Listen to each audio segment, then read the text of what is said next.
एक छोटी सी गलती की वजह से 16 स्काई डाइवर्स को अपनी जान गंवानी पड़ी। दरअसल अमेरिका की एक प्राइवेट कंपनी ने अपने प्लेन की एडवर्टाइजमेंट के लिए 30 स्काई डाइवर्स को फ्री फ्लाइट ऑफर की, पर किसी को क्या पता था कि ये उनकी जिंदगी की आखिरी स्काई डाइव होगी। 27 अगस्त 1967 के दिन एयरपोर्ट पर 30 स्काई डाइवर्स आ पहुंचे क्योंकि उनको फ्री फ्लाइट ऑफर की गई थी। दरअसल वर्ल्ड वॉर 2 में इस्तेमाल होने वाला B-25 बॉम्बर प्लेन जिसको एक प्राइवेट कंपनी ने मॉडिफाई किया था, उन्होंने ही इन स्काई डाइवर्स को फ्री फ्लाइट भी ऑफर की थी क्योंकि वो अपने प्लेन की एडवर्टाइजमेंट करना चाहते थे। जब स्काई डाइवर्स एक एक करके प्लेन में बैठना शुरू हुए तो B-25 बॉम्बर में जगह कम पड़ने लगी और ड्राइवर ने ओवरवेट की वजह से लास्ट मोमेंट में सिर्फ 20 ड्राइवर्स को ही सिलेक्ट किया। ये सिलेक्शन ड्राइवर के एक्सपीरियंस और स्किल लेवल पर की गई थी। बचने वाले 10 ड्राइवर्स को अपनी सिलेक्शन ना होने की वजह से अफसोस तो हुआ, लेकिन उनको क्या मालूम था कि पायलट का यह फैसला उनकी जान बचाने वाला है। प्लान ये था कि B-25 बॉम्बर ऑटनर एयरपोर्ट से टेक ऑफ करके गोल घूमता हुआ 20,000 फीट तक जाएगा और इसी एयरपोर्ट पर आकर 18 स्काई डाइवर्स को ड्रॉप करेगा। इसके बाद वो और ऊपर जाएगा और 30,000 फीट की ऊंचाई से आखिरी 2 डाइवर्स जंप करेंगे। इन स्काई डाइवर्स को वापस पैराशूट की मदद से ऑटनर एयरपोर्ट पर ही लैंड करना था। मौसम की खराबी की वजह से फ्लाइट सुबह को तो टेक ऑफ न कर सकी, लेकिन दोपहर के 3 बजे B-25 बॉम्बर ने टेक ऑफ कर लिया। प्लेन में बैठे तमाम डाइवर्स काफी ज्यादा एक्साइटेड थे क्योंकि एक तो उनको फ्री फ्लाइट मिल रही थी और दूसरा बॉम्बर प्लेन से जंप करने का इनका पहला एक्सपीरियंस था। B-25 बॉम्बर के टेक ऑफ होने के बाद एक छोटा सेस्ना 1180 प्लेन भी टेक ऑफ हुआ। इसको 12,000 फीट की ऊंचाई पर रहकर स्काई डाइवर्स की छलांगे कैप्चर करनी थी। दूसरी तरफ B-25 जिसमें डाइवर्स मौजूद थे वो प्लेन स्पाइरल करता हुआ ऊपर की तरफ जा रहा था। मौसम की वजह से दोनों जहाजों के पायलट करीबी एयरपोर्ट ट्रैफिक कंट्रोल टावर के साथ कनेक्टेड थे जो उनको उनकी लोकेशन बता रहे थे। फाइनली 1 घंटे की फ्लाइट के बाद B-25 बॉम्बर 20,000 फीट की ऊंचाई तक पहुंच चुका था।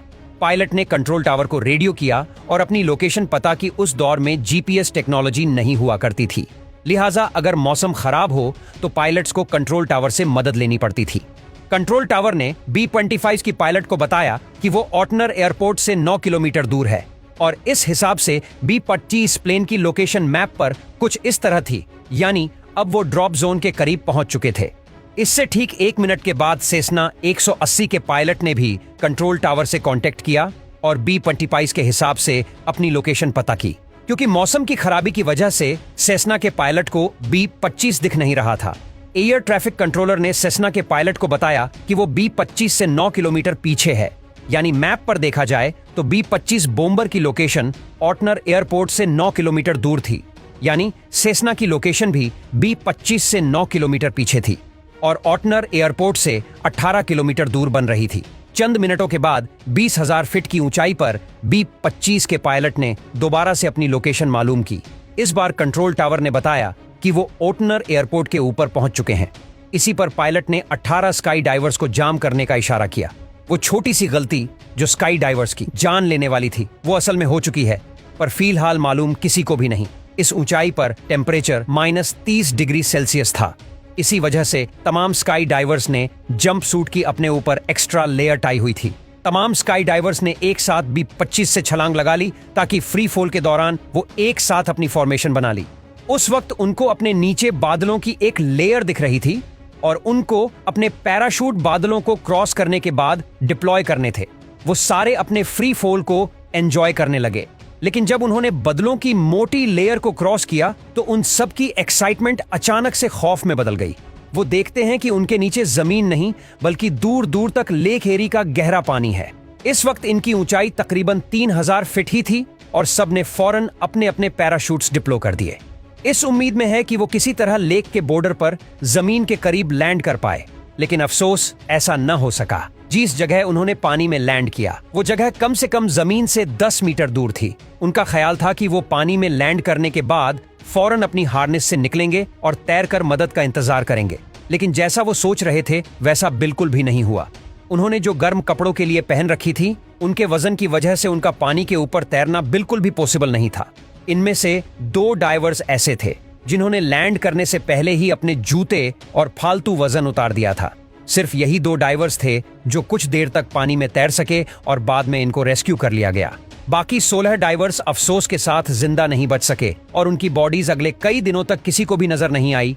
आखिरी बॉडी को 1 हफ्ते के बाद रिकवर किया गया था। इस हादसे ने दुनिया भर में हेडलाइंस बना दी और इस हादसे की असल वजह जानने के लिए एक इन्वेस्टिगेशन टीम भी बिठाई गई। ये मालूम करना था कि B-25 ने इनको कहां ड्रॉप किया था और इसमें गलती किसकी थी। एयर ट्रैफिक कंट्रोलर का कहना था कि जिस वक्त B-25 ने स्काई डाइवर्स को ड्रॉप किया था उस वक्त वो जमीन के ऊपर लेक एरी से 10 किलोमीटर दूर ऑटनर एयरपोर्ट के ऊपर थे। उनका मानना था कि तेज हवाओं की वजह से स्काई डाइवर्स लिफ्ट होकर लेक एरी तक जा पहुंचे। असल में ये हो भी सकता था कि वाकई में स्काई डाइवर्स लिफ्ट होकर लेक एरी के ऊपर गए, लेकिन अगर 1 सेकंड के लिए भी एटीसी की बात मान भी लें तो इसका मतलब ये हुआ कि हवा ने स्काई डाइवर्स को टोटल 20 किलोमीटर तक ड्रिफ्ट किया था। 10 किलोमीटर ऑटनर एयरपोर्ट से लेक एरी तक और 10 किलोमीटर लेक एरी के अंदर। एक्सपर्ट्स ने उस दिन की हवा की स्पीड और डाइविंग की ऊंचाई से जब रफ कैलकुलेशन की तो मालूम पड़ा कि डाइवर्स ज्यादा से ज्यादा भी 5 किलोमीटर तक ड्रिफ्ट कर सकते थे। यानी एटीसी के बयान में कुछ ना कुछ तो गड़बड़ी थी। ये तो हुआ एटीसी का क्लेम, पर B-25 और ससना प्लेन के पायलट का कहना था कि हमें हमारी लोकेशन ही गलत बताई गई थी। आखिरकार इन्वेस्टिगेशन में ये बात निकल कर आई कि जिस वक्त दोनों पायलट ने एटीसी से अपनी लोकेशन पूछी थी उस वक्त कंट्रोलर की शिफ्ट चेंज हुई थी, तो दूसरे कंट्रोलर ने B-25 को जो लोकेशन बताई वो असल में ससना की लोकेशन थी। यानी जब B-26 के पायलट को यह बताया गया कि वो ऑटनर एयरपोर्ट के ऊपर है, असल में उस वक्त ससना 180 एयरपोर्ट के ऊपर था और B-25 लेक एरी के ऊपर। इसके अलावा डाइवर्स और पायलट से ये गलती हुई कि उन्होंने एविएशन लॉ के खिलाफ जाकर टारगेट को देखे बगैर जंप किया था। आपको क्या लगता है गलती किसकी थी? कमेंट्स में जरूर बताइएगा।